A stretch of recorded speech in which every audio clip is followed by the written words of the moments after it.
네, 반갑습니다. 오늘 우리 7월 16일 우리 화요일 아침 우리 말씀 묵상 함께 나누겠습니다. 우리 예레미야 32장 36절에서 우리 44절까지의 말씀입니다. 32장 36절에서 44절 우리까지 우리 32장의 마지막 절 말씀입니다. 인간에게 구원이 존재하는 가장 근본적인 이유는 구원은 우리 안에는 우선 없습니다. 인간 스스로 구원을 만들어낼 만한 어떠한 능력도 자질도 가능성도 없습니다. 그것을 먼저 이해하고 아는 것이 신앙생활을 하는 첫 출발점입니다. 우리가 구원을 만들려고 아무리 쌓아도 바벨탑 같은 걸 구역에서 이미 바로 그 동일한 사건이죠. 높이 쌓아서 구원을 만들어 보자. 불가능합니다. 인간은 쌓을 수도 없고 그럴 가능성과 소망을 하나님 우리에게 주신 적도 없고 우리는 만들 능력도 없습니다. 그러나 이 구원이 있는 이유는요. 바로 이 구원이 어디에서 출발하는가 그 지점을 알아야지 우리가 방향과 목표와 방법 설정을 제대로 할 수가 있어요. 그것은 바로 하나님이 철저하고 객관적인 논리적 변호사, 경찰 같은 하나님이 아니라 하나님 자체가 사랑이시기 때문에 구원이 성립된다는 겁니다. 그러니까 결국 구원은 우리에게서 나올 수가 없고 우리는 더 사랑할 수 없고 그런 하나님과 같은 사랑의 성품을 본질적 근본적 아가페의 하나님적 영적 완벽한 사랑을 갖지 못한 존재입니다. 그러나 하나님만은 그 사랑을 가지셨고 바로 구원은 그 하나님의 성품이 있기 때문에 출발한다는 것을 알아야 돼요. 그러니까 우리가 하나님을 만날 때 구원이 임하는 거예요. 그 하나님을 따르고 사랑할 때 구원이 있는 거예요. 그 하나님을 알고 믿고 감사하고 가는 길이 구원인 거예요. 구원은 하나님께 있어요. 무엇보다 하나님의 사랑 때문에 오는 거예요. 인간은 이미 에덴에서부터 타락하고요. 죄의 연속, 하나님을 향한 배신 속에 있었습니다. 그런데 하나님은요. 우리의 그런 이미 에덴 동산에서부터의 배신과 숨어서 나뭇잎으로 우리를 숨기고 도망가고 하는 그런 이중적인 모습에서도요. 그러니까 그래서 그렇기 때문에가 아니라 이 예레미야에 보면 하나님께서 계속 예레미야에게 보여주시는 그런 어떤 문장에서의 그 반전이 있더라면 너희가 죄다. 너희가 우상을 섬겼다.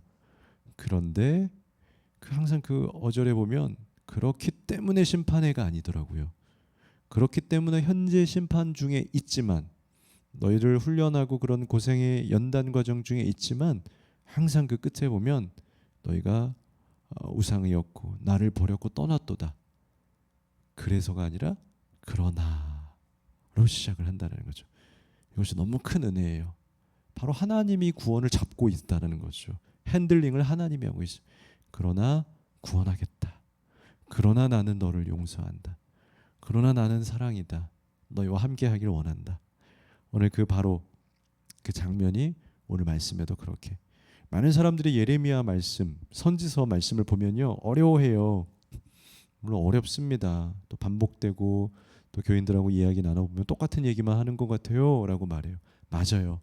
그런데 뭐가 재밌냐면요. 똑같은 이야기이지만 계속 묵상하고 보다 보면 그 안에 있는 그 하나님의 마음이 느껴지잖아요. 똑같으면 어떻습니까? 여러분 사랑의 이야기, 또 우리 가족 간의 사랑, 또 친구와의 우정 똑같으면 어떻습니까? 똑같이 또 만나면 싫어집니까? 그렇지 않죠. 사랑은 사랑이고 우정은 우정이고 또 봐도 좋고 또 만나도 지루하지 않고 질리지 않는 것. 저에겐 좀 그런 것 같아요. 예레미야가 계속 반복되는 심판과 구원의 여정이지만 장마다 볼 때마다 또다시 느껴지는 그 하나님의 이야기들. 하나님 계속해서 역사가 흐르고 왕이 바뀌고 있는데도 백성들에게 인류에게 전하시는 그 하나님의 마음이 동일하고 동일하게 사랑이다라는 그 마음이 감사하고 감동이고 볼 때마다 좋게 느껴지는 것 같아요. 아나돗의 밭을 사라고 말씀하셨던 하나님, 예레미야가 엉뚱하게 이 잃어버린 땅을 왜 사야 됩니까? 이 투자 가치가 없는 이 땅을 왜 사야 합니까? 그 이유가 명확하게 나오죠. 바로 그 밭이 너희에게 다시 돌아갈 거기 때문에, 너희는 이 땅으로 돌아올 거기 때문에, 바로 우리 하나님은 그러나의 하나님인가. 그 이유를 오늘 말씀에서 잘 보여줍니다. 36절에요. 이미 이스라엘 백성들의 실제 모습을 보여주시고 기록해 주십니다. 그러나 이스라엘의 하나님 여호와께서 너희가 말하는 바 칼과 기둥, 바로 이 36절에 보면 앞장면을 말하는 거죠. 너희가 범죄했지 않냐. 그 전의 이야기들을 계속 이어가면서 이스라엘 하나님 여호와께서 너희가 말하는 바 칼과 기근과 전염병으로 말미암아 바벨론 왕의 손에 넘긴 바 되었다 하는 이 성에 대하여 이같이 말씀하시니라. 근데 중요한 것은요, 36절에 분명히 그랬죠. 그러나 너희에게 칼과 기근으로 바벨론의 손에 너희가 넘어갈 거다. 그러나, 오늘 이게 중요해요. 뭐예요? 27절 말씀입니다. 같이 읽어보십시오. 보라, 내가 노여움과 분함과 큰 분노로 그들을 쫓아보냈던 모든 지방에서 그들을 모아들여 이곳으로 돌아오게 하여 안전하게 살게 할 것이라. 이게 하나님의 반전 매력이에요, 여러분. 우리는 보통 일반적인 법, 세상의 어떤 룰에서는요, 우리가 행한 대로 보응을 얻어요. 우리가 한 대로. 하나님이요, 절대로 한 대로 하지 않더라고요. 행한 대로가 아니라 행한 것은 그렇지만 우리를 안전하게 살기를 원하시는 그 하나님의 사랑이신 본심과 본 성품이 담겨 있잖아요. 너희가 그렇게 했지만, 여러분, 하나님 바보가 아니에요. 몰라서가 아니에요. 여러분, 진짜 좋은 사랑은 어떤 사랑이냐면요, 모르기 때문에 못 알아봐서 그냥 당하는 게 사랑이 아니고, 그냥 몰라서 그냥 주는 사랑이 사랑이 아니고, 알지만. 예전에 어릴 때, 그럴 때 아마 여러분들 겪으셨어요. 어린 나이에 예를 들어 저희 때는 오락실 가는 게 취미가 있었어요. 부모님들이 오락실 가지 말라 그러니까, 나쁜 데라고. 특히 저녁에 나쁜 형들 만나지 말라고. 근데 저희가 몰래 가요. 엄마가 용돈 줬는데 그거 가지고 몰래 오락실에 가요. 근데 우리의 부모님들이 어떻습니까? 그 모르지 않죠. 근데 옛날 과거의 그 오락실이 물론 나쁜 문화이지만 정말 감옥에 갈 정도로 나쁜 데는 아니잖아요. 그리고 이 아이가 얼마나 가고 싶었으면 저렇게 몰래 다닐까. 나쁜 것도 않지만, 그러나 그렇게 유해되는 게 아니니까, 또 이 아이가 가고 싶은 마음이 아니까, 알지만 엄마 나 용돈 주세요, 필요해요. 그러면 어때요? 아는데 혹시나 이 딴 데 쓸 것 같기도 하는데, 알지만 이 아이를 인격제로 보시고 이 아이가 스스로 좀 일어나기를 바라고, 또 엄마 말 잘 듣기를 바라는, 또 기대하는 마음을 갖고 알지만 주는 사랑이거든요. 이게 진짜 사랑인 거예요. 모르니까 나도 모르겠다 하고 줬는데 실수로 준 사랑이 아니라, 알고 있음에도 불구하고 그 아들 예수가 이 땅에서 핍박과 십자가를 질 것을 알고 있음에도 불구하고 보내주는 사랑, 이런 거가 진짜 사랑 아니겠습니까? 바로 하나님께서는 우리의 범죄를 안다라는 거예요. 하나님은 우리가 실패하고 배신하고 하나님 대신 우상 섬길 거 다 안다라는 거예요. 그러나 용서한다. 그럼에도 불구하고 너희가 살게 됐으면 좋겠다. 이게 부모의 마음이고 진짜 사랑의 마음인 거거든요. 하나님은 그들에게 은혜를 예비하십니다.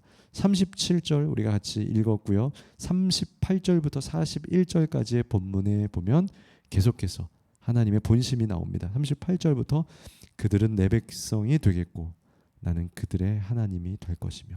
이게 반복적인 패턴이죠. 하나님께서는 이스라엘 땅에 일어날 이야기를 하시다가 꼭 중간에 핵심적으로 자신이 가지고 있는 핵심 말씀을 전해요. 그게 뭐예요?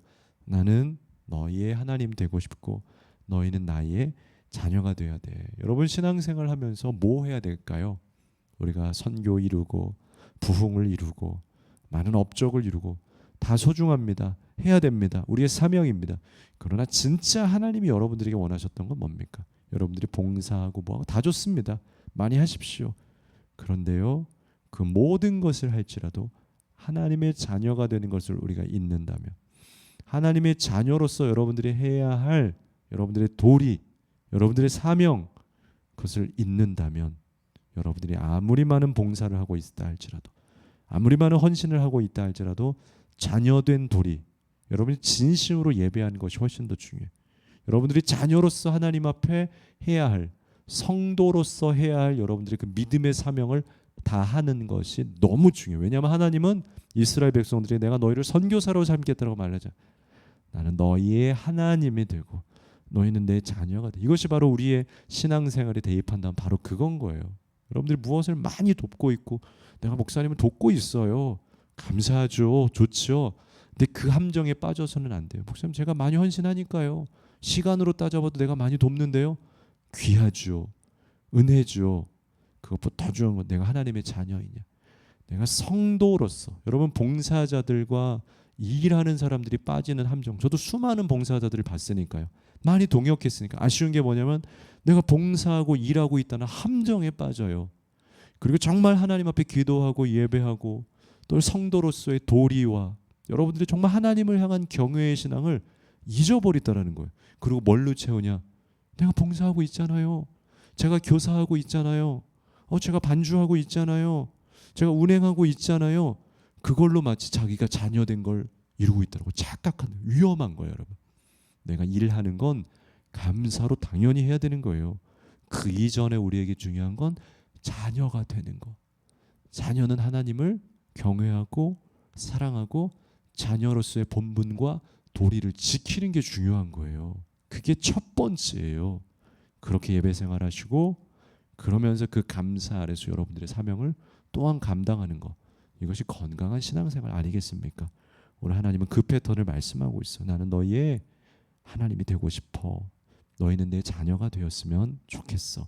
41절까지 그렇게 계속 말하고 있습니다. 내가 너희가 나를 경외했으면 좋겠다. 내가 기쁨으로 너희를 세울 거다. 그들에게 복을 줄 것이다. 42절에요. 여호와께서 이와 같이 말씀하시느니라. 내가 이 백성에게 이 큰 재앙을 내린 것 같이 허락한 모든 복을 그들에게 내리리라. 내가 너희에게 재앙도 내렸지만 약속한 복도 내릴 수 있어. 여러분 하나님이요 혼내기만 하는 무서운 하나님이 아니시다는 거예요. 하나님이 참 매력인 게 뭔지 아십니까? 절대로 혼내면서도 그들을 향한 첫 약속을 잊지 않아요. 여러분 정신없는 사람들은요 자기가 막 혼내다가 자기가 뭐 해야 되는지 잊어버려요. 제가 중학교 때 제일 싫어했던 선생님 한 분이 있는데 한문 선생님이었는데 물론 어디 학교인지 누군지 모르시니까 말해도 될 것 같아요. 한문 선생님이었는데 애들을 한문 시험 봐서 하나에 하나씩 때려요. 조그만 회초리로 종아리를 때리는데 때리다가 정신을 잃어요. 정신 나가는 거. 자기 흥분에 빠져서 막 몇 대를 때리다 지나쳐서 10대 맞기로 했는데 막 10대, 11대, 12대, 13대 정신 나가버릴 정도로 제가 볼 때 이제 저희도 다 성인이니까 지나고 봤을 때 약간 분노 조절 장애나 과하게 말하면 약간 사이코패스적인 기질이 있을 정도로 애들을 막 잡아요. 막 희열을 느끼면 막 빠져서 5대 때리고 있는데 나중에 흥분해서 20대, 30대를 막 때려요. 막 자기가 얼굴이 시뻘개지면서 그게 간혹이 아니라 매번 그래요. 자기가 뭘 해야 되는지 잊어버려요. 가르침이 중요한데 혼나는 데만 빠져가지고 하나님이 채찍질하는 데만 빠졌다. 그러다 다 잊어버려서 네가 잘못했잖아. 명분은 우리에게 있으니까. 네가 우상숭배했잖아. 실패. 다 지옥. 그러지 않는 거. 하나님 매력은 꾸중을 하시면서도 내가 너희를 회복할 거야. 아브라함에게 주었던 그 복을 너희가 회복하고 너희가 돌아오고 회개하면 준다라고 약속한 것처럼 난 잊지 않았어. 돌아와. 얼마나 그 중심이 완벽하며 저는 여러분 우리 직장생활 하시는 우리 성도님들하고도 얘기 나누지만요. 리더들이 정말 이렇게 하나님 같은 리더는 없더라고요. 다 허점이 있고 저도 마찬가지죠. 잘해주는 것 같다고도 열심히 하는 것 같다고도 꼭 쓰러지고 넘어지고 자기 생각에 빠져서 실수하고 착오를 일으키고 그러거든요. 하나님이 착오가 없어요. 그런 사람이 어디 있냐고요? 성경엔 있더라는 거예요. 우습게도 성경엔 있더라고요. 하나님 착오가 없어요. 실수가 없어요. 변함이 없어요. 우리는 신실하신 하나님이라 그러죠. 내가 너희를 재앙도 내리지만 회개하고 돌아오는 자들에겐 아브라함의 약속한 거잖아. 난 그거 잊지 않았어.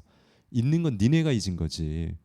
오해하는 건 니네가 오해하는 거지. 하나님은 백성들을 오해도 안 해요. 정확하게 우리 안에 있는 본질과 성품들을 이해하여서 충분히 이해하시고 그들을 가르치기 위해서 수많은 노력과 기다림을 가지시는 하나님이시라는 거죠. 여러분, 하나님은 우리를 돌아오게 하실 거예요. 돌아오세요. 하나님은 절대로 잊지 않으세요. 우리에게 복을 주신다라고 말씀하십니다. 마지막 43, 44절에요. 밭을 사라고 말씀하신 근본적인 이유를 아주 정확하게 말씀을 하십니다. 43절, 44절. 너희가 말하기를 황폐하여 사람이나 짐승이 없으며 갈대아인의 바벨론의 손에 넘긴 바 되었다 하는 이 땅에서 사람들이 밭을 사되 베냐민 땅과 예루살렘 사방과 유다 성읍들과 산지의 성읍들과 저지대의 성읍들과 네겝의 성읍들에 있는 밭을 은으로 사고 증서를 기록하여 봉인하고 증인을 세우니까 사라는 말이죠. 내가 이렇게 그들의 포로를 돌아오게 합니다. 이렇게 사라고 했던 이유 정확하게 땅 문서를 하고 증인을 세워서, 이게 그냥 환상이 아니라 괜히 한 말이 아니라 진짜 법적인 명분과 절차를 거쳐서 땅을 사라, 그 이야기를 한 거예요. 그 이유가 뭐냐면 내가 그들의 포로를 돌아오게 하는 거다. 돌아오게 할 것이다. 여러분, 이것이 하나님의 마음이다라는 거예요. 아, 밭을 사라고 했던 이유가 있구나. 밭을 사라고 했던 이유가 바로 하나님께서 이스라엘 백성들의 회복과 구원을 계속해서 기다리고 있어요. 우리는 돌아올 거라는 기대감이 없으니까 여기를 그냥 버려버리고 싶어. 근데 하나님은 계속해서 이 땅이 너희 땅이라는 마음을 간직하고 있다는 거죠. 여러분들의 밭은 어디입니까? 여러분들 혹시 잃어버린 밭, 그건 이제 없어 라고 포기한 그 밭은 어디입니까? 아마 하나님은 여러분들에게 오늘도 여전히 아니야, 너에게 그 꿈과 소망의 밭이 있지 않니? 그 밭을 또 사라고 말씀하시는 비전이 있을 겁니다. 그 밭을 늦지 않게 말씀하셨더라면 사십시오. 그게 믿음입니다. 보이지 않아도 하나님 가능성이 없어 보이는데요, 사라라고 말씀하셨더라면 반드시 여러분 인생의 밭, 그 비전의 밭, 소명의 밭을 사셔서 끝까지 그 하나님의 약속이 이루어짐을 보게 되는 여러분들 되셨으면 좋겠습니다. 기도합니다. 거룩하신 하나님, 드디어 그 밭을 사라고 하셨던 하나님의 마음과 뜻을 보게 되었습니다.